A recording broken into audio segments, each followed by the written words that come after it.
want to start with how much I loved your performance in this and how great this movie is. It really hit me emotionally. What was it like for you? I'm sure you hadn't read the Esquire article, or maybe you had, but what was it like for you first hearing about this story and what, the emotional reaction? I hadn't read this story. So that was the first thing that I read. And it's a really well-written piece. This is the article written by Matt Teague that the movie's based on. And it's just really moving. It's hard not to be moved by it. He's a great writer. And so, sometimes, man, you the first thing that you're drawn to in a movie is not always the thing that you end up loving the most about it. So at first I just thought like, boy, that's a good story. I was really touched. I wanted to talk to the people involved and see what, Gabriela thought about it. She was directing it. Then read the script that Brad Inglesby wrote. And he's written a lot of scripts. So I was sort of I was hoping for something really good. And, it's just not the kind of thing that I ever really thought, oh, this is what I want to do next. You never have that sense. Things just kind of wash up on the shore and then they have an impact on you and you say like, oh yeah, I want to be part of that movie. And I kind of felt like, I want to be a part of this movie. I got it. I wasn't sure why it was so moving. There's a tragedy at the center of it, but it doesn't feel that, it doesn't leave you with a sense of, you're not just depressed at the end of it. It's not just sad. There's a lot of emotions in there. One of the things I think the film does very well is it knows you have to mix in moments of levity in something with material like this. You can't just pummel people with, emotions. And sort of, I guess I want to make sure that people realize there is levity in this movie and there are fun moments, if you could sort of mention that. Yeah, well, Jason Segel's really funny. I mean, you put him in a movie and there are going to be funny moments. And Dakota is really fun and kind of like a bright light. And she's going to be charming and it's going to be hard to dim that light. So that was really good casting by Gabriela.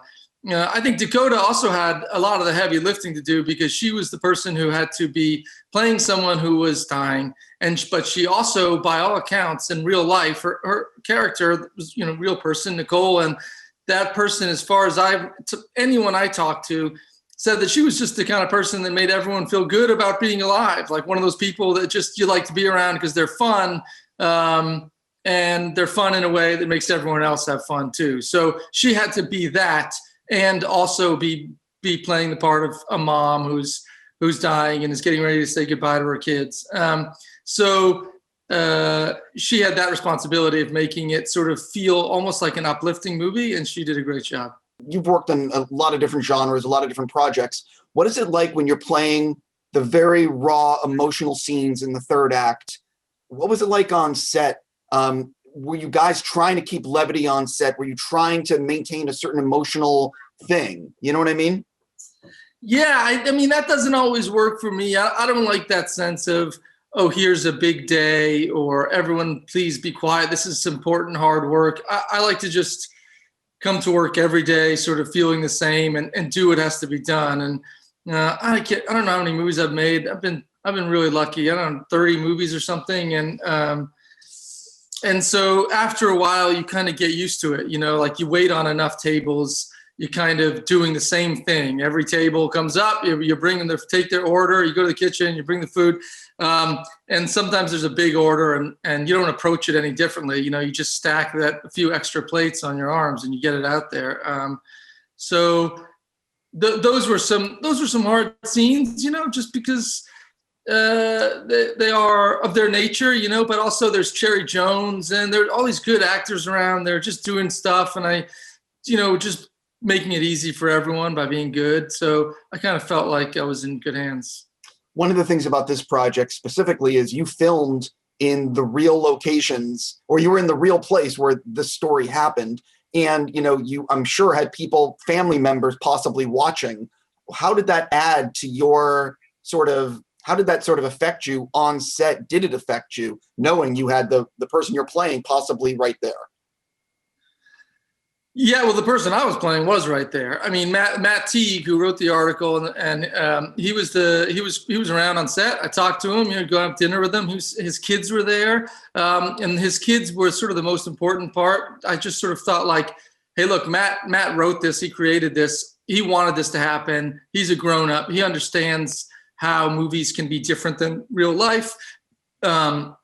He brought this on himself, and but for the kids, I thought like they probably didn't ask for this, and I felt like it was a great responsibility to make sure that did whatever I could to make the final product be something that did not exacerbate or re-stimulate the trauma of losing mom, but in fact was something that was another piece in sort of the recovery and moving forward. And there wasn't much I could do, but that was on my mind a lot, much more than like, oh, hey, maybe this is the neighbor who really, knew these people.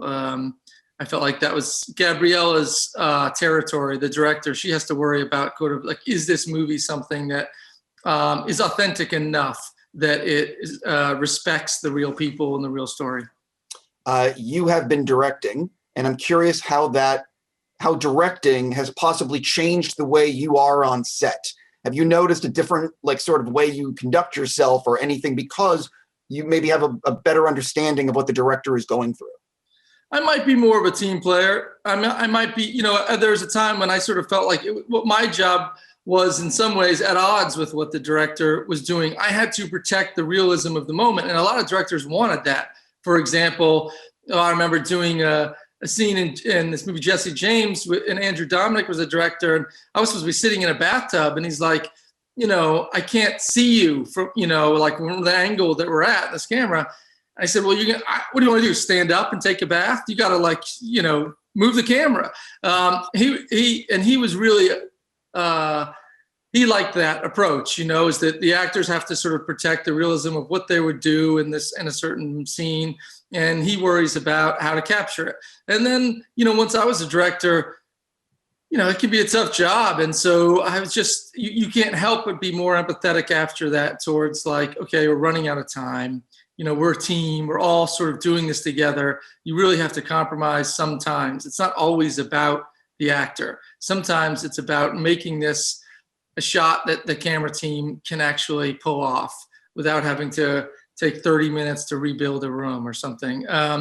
So I hope it's made me a little bit more of a collaborator in that way. And sometimes on the set of this movie, I saw Gabriela and I thought, boy, I'm glad I'm not the person who has to solve this problem, Completely. I could spend an hour talking about Jesse James, but I got to go. Listen, congrats on this movie. It's so well done. I wish you nothing but the best. Have a great day. Thanks, Steve. Appreciate it, man.